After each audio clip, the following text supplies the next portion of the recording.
Have you ever been blindsided by a self-proclaimed community leader who wields a clipboard like a scepter and spins lies faster than a propeller in a storm?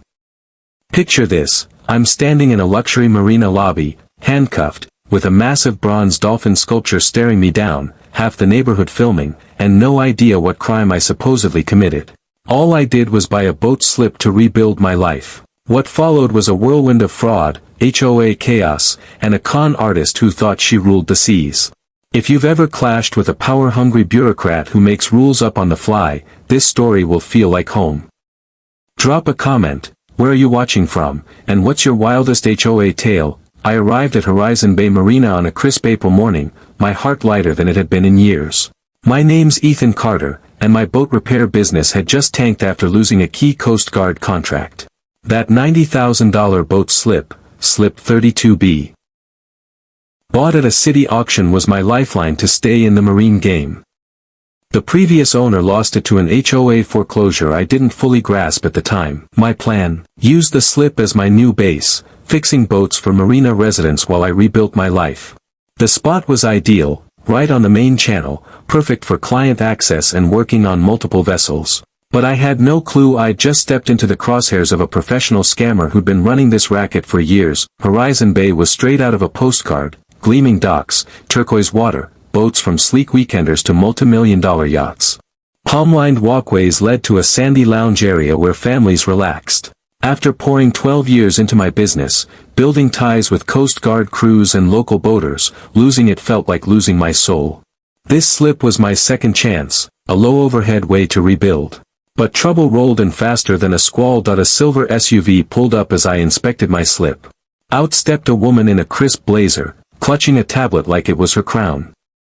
"I'm Vanessa Reed, Community Enhancement Director for Horizon Bay," she declared, her handshake as cold as her smile. I introduced myself as Ethan Carter, proud owner of Slip 32B. Her smile vanished like it was sucked into a black hole, replaced by a stare that could freeze the ocean. "There's an issue, Mr. Carter," she said, tapping her tablet with surgical precision. "Slip 32B is zoned for commercial maritime development under our revitalization initiative. Private use is no longer permitted here." I blinked, dumbfounded, and pulled out my auction paperwork, city-stamped, notarized, legal as daylight. "I bought this fair and square at a public auction," I said, my voice tightening. She barely glanced at the documents before dismissing them. "That auction had irregularities. We're reviewing all transactions for potential reversal." Her tone was so casual, like she was discussing a grocery list, not torching my $90,000 investment, my entire future. She snapped photos of the dock, muttering about commercial optimization and tourism partnerships, tossing buzzwords like confetti. When I pressed for her authority to override a city sale, she deflected: "I represent stakeholders to maximize marina potential." Translation: nothing. Then came Ray Thompson, the marina manager, a grizzled guy in his 60s with hands like sandpaper and a no-nonsense vibe. He approached with a look like he'd seen this movie before. "Everything okay?" he asked, eyeing Vanessa warily. She switched to a sugary tone, all smiles, claiming she was just orienting our new member. After she left, Ray pulled me aside, his voice low. "Ethan, that woman showed up 4 months ago, somehow became HOA president without a real vote, and has been terrorizing boat owners ever since. 3 families have already been forced out with fines and legal threats." He warned me this wasn't the community it used to be, a place where neighbors helped each other, not dodged a dictator. Vanessa reappeared, her fake sympathy dripping like oil. "You have 48 hours to comply with our development plan or face non-compliance penalties." The word penalties hit like a depth charge. As her SUV vanished, I stood there, my fresh start sinking faster than a leaky hull. Little did I know, 48 hours later, I'd be in cuffs, with half the marina filming my humiliation. 2 days later, a cardboard box landed on my doorstep like a bad omen. Inside were 9 neon yellow violation notices, totaling $7,200 in fines, each addressing me as Evan Carter, a clerical error that didn't stop their 24-hour payment demand. The charges were absurd: $1,500 for unauthorized boat ownership, $800 for adjusting a cleat with a wrench, $700 for running my engine during restricted hours, which now included most of the day. The kicker: A $550 fine for eating a taco on my deck, labeled unlicensed food service. Drone photos showed arrows pointing at my taco like it was a federal offense. This wasn't an HOA flex, it was a calculated shakedown. Researching their commercial standards, I found a 200-page document, emergency approved a month earlier, never shared with residents.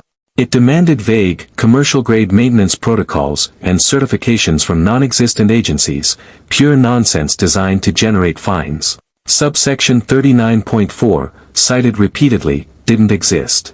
It was a legal mirage meant to intimidate that I attended the next HOA meeting, expecting a room full of outraged residents. Instead, it was Vanessa and three strangers posing as board members, their rehearsed nods like a bad sitcom. When I challenged the fines, Vanessa shut me down. We prioritize community progress over individual complaints. The board upheld the fines 4-0, tacking on a $600 late fee. As Vanessa handed me another compliance notice, her crocodile tears barely hid her glee. If you can't adapt, Horizon Bay may not be for you. That night, I called the city's planning office. After an hour of transfers, I confirmed Vanessa Reed wasn't a registered consultant. She was a fraud, wielding fake authority with confidence and forged documents. I went to bed, refusing to pay her extortionate fines, bracing for her next move. The next day, Vanessa escalated. She filed an emergency safety order, claiming I'd threatened HOA leadership. Her evidence: a doctored video from the meeting, edited to make my objections look like aggression.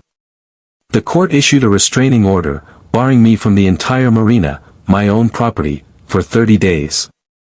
The clerk was unmoved by my ownership papers, contested at the hearing. Stay away until then. Vanessa had weaponized the legal system, turning my slip into a trap. 2 days later, I couldn't stand it. My boat's bilge pump was acting up, and I feared flooding. At 5:30 a.m., I slipped in through a side gate, thinking I could check it unnoticed. I was wrong. A security guard spotted me.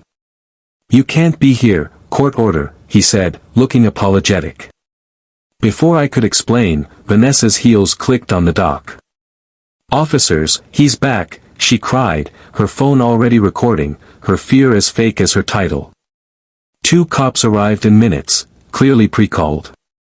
"You're violating a restraining order," one said, cuffing me as my stomach sank. The walk to the police car was a gauntlet of stairs. Early risers filmed, their phones capturing my lowest moment. The marina's bronze dolphin sculpture, a symbol of freedom, mocked my shame. Vanessa trailed behind, her terrified act Oscar-worthy. In jail for 24 hours, I sat on a cold bench, replaying how I'd been outmaneuvered. But Ray's words echoed, "She's done this to 4 others." I wasn't her first victim, but I'd be her last. Released the next day, I got a visit from Ray, who looked paranoid, checking for tails. "Meet me at the storage shed tonight," he whispered. "Don't tell anyone." That evening, under a flickering bulb, Ray showed me boxes of marina records. Vanessa's no consultant, she's a serial scammer. Emails revealed her deal with Coastal Cruise Ventures to convert all 32 residential slips for commercial tour ships, earning her a 20% cut, potentially $500,000. My slip was the linchpin for their premium docking zone. Worse, Vanessa was squatting in slip 19A, unclaimed after its owner, a retired sailor, died without heirs.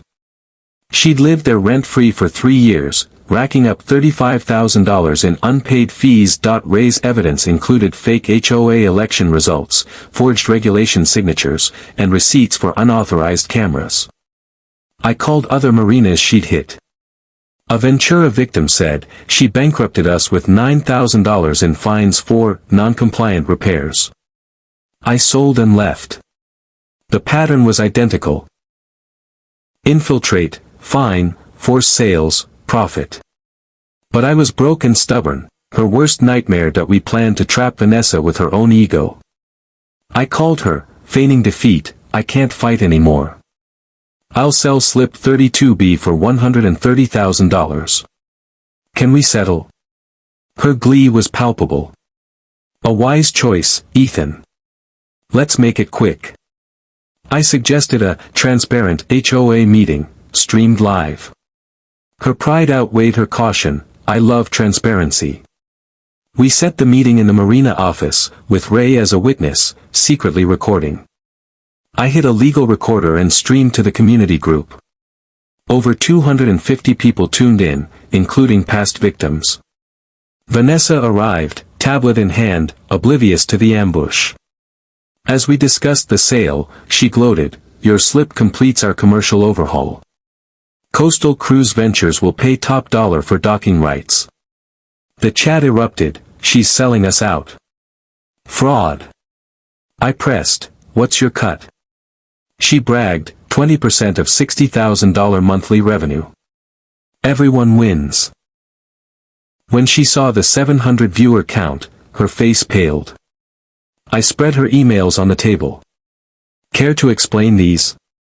Or slip 19 as illegal occupancy? Residents stormed in, filming. Ray presented his evidence, "She's defrauded us for months."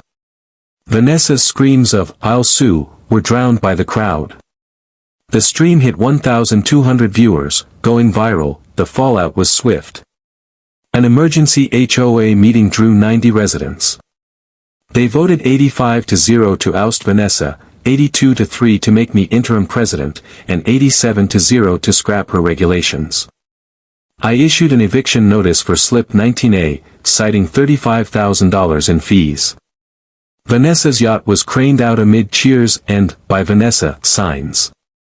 Property values rose 18%, and the marina became a community again. 3 weeks later, Vanessa sued me and the HOA for $600,000, claiming defamation. But residents raised $30,000, and a news investigation exposed her aliases and $900,000 in damages across marinas. Her lawsuit was dismissed, and the court awarded me slip 19A as compensation. My business soared, owning 2 slips worth $250,000 combined. A month later, a letter from Vanessa, now selling cars in Nevada, begged for a reference. I posted it online with, "Some people never change." The marina's new sign on slip 32B reads, "Private property, no scammers allowed." Closing hook. From handcuffs to hero, this is how I turned a scammer's game against her. If you love this tale of justice with a side of poetic payback, smash that like button and subscribe for more stories of people getting what they deserve. Share your HOA nightmares below, your story might star in our next video. This is Marina Mayhem Unraveled, where the truth always surfaces. Stay tuned.